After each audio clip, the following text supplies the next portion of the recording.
Welcome to Afra's Artifacts, where we do some archaeology of our own and dig into the queer side of Star Wars. I'm your host, Alia Morgaine, and it's so great to have you here. Well, we're continuing our discussion on Moff Delian Mors, and we're talking about in this video why she is the way she is, what happened in her past that led her to be hedonistic, lazy, nihilistic, an all-around horrible person. So we discover that a tragedy happened in her past, which has made her so unlikable in the present. And I dare say we begin to feel for her. But I'll get into a little bit more about my response to all this after I give you some more context. So this is a pretty long quote, but I want to include it because it has a whole bunch of information in it. So the narrative says, her wife Mira had died 4 years before. Her wife Mira had died 4 years before in a transport accident on Coruscant. A fluke, a system malfunction, had flown her and 10 other civilians into the side of a building. For months afterward, Mors had imagined what Mira must have felt as the transport accelerated. Terror, resignation. The loss had eroded her, then broken her. After Mira had died, she'd found herself purposeless and content in her purposelessness, just drifting. She'd turned hedonistic, grown lazy. Worse, she'd lost her ability or desire to discern a quality commander from a flatterer, so she'd promoted Belcor and those like him, while ignoring people like Steen Borkus. And now she'd lost a Star Destroyer, the Emperor, Lord Vader, and maybe a planet. So we know that she wasn't always like this. It says she'd turned hedonistic, grown lazy. So she wasn't always such a lack of a role model. And then how it says that she found herself purposeless. And I get that. Like when something terrible happens, you immediately feel like everything's just like there's no purpose and there's no reason to go on, and you feel just lost. And I totally feel for her. I totally get that. But the problem is she became content in that. She became content in that feeling of not being useful and that feeling of drifting, of having no purpose. She became content in being lazy, in being all those different things, hedonistic, nihilistic. It just felt like the right thing to do for her. And I can kind of relate in the sense that back when I was struggling really intensely with depression, I became content in my depression. It felt safe. It felt normal. And so I just kept,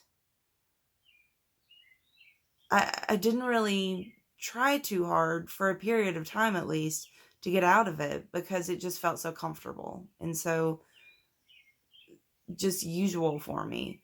So I get how that can be something comforting, how that can be something that you find contentment in. Now, I did eventually find a way out. I focused on getting better. I did lots of different things to help myself get better. And I'm doing pretty good now. Doing pretty awesome. But Moff Delian Mors never tried to get out of it. She just stayed in it. And so that's the problem. While it is possible to feel sorry for her knowing her wife passed away in a tragic accident, she's still a character that can't get it together and move on. She's let everything fall apart around her because of her own personal loss. She didn't grieve, mourn, and accept, and then move on from it and grow from it. She, instead of growing into a more full or a better or a more experienced person, she sort of devolved and went backwards.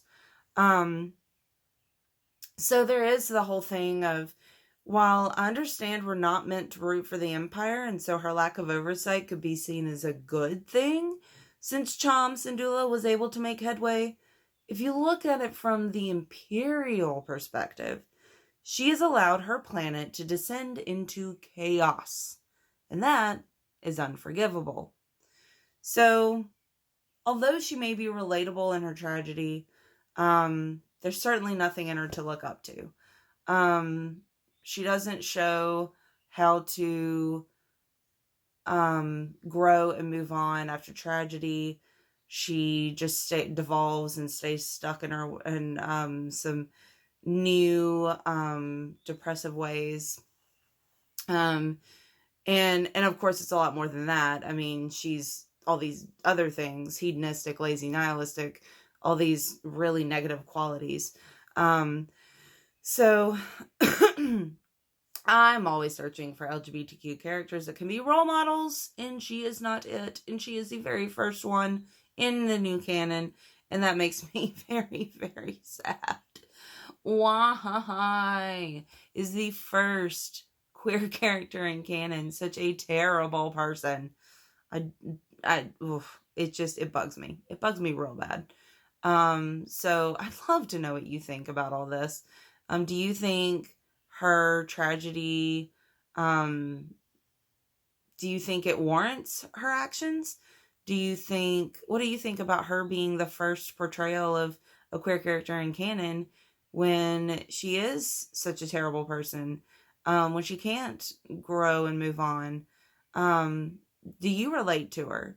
There's just so much to talk about with this. I'd love to start a conversation where we discuss this character and her implications in the real world.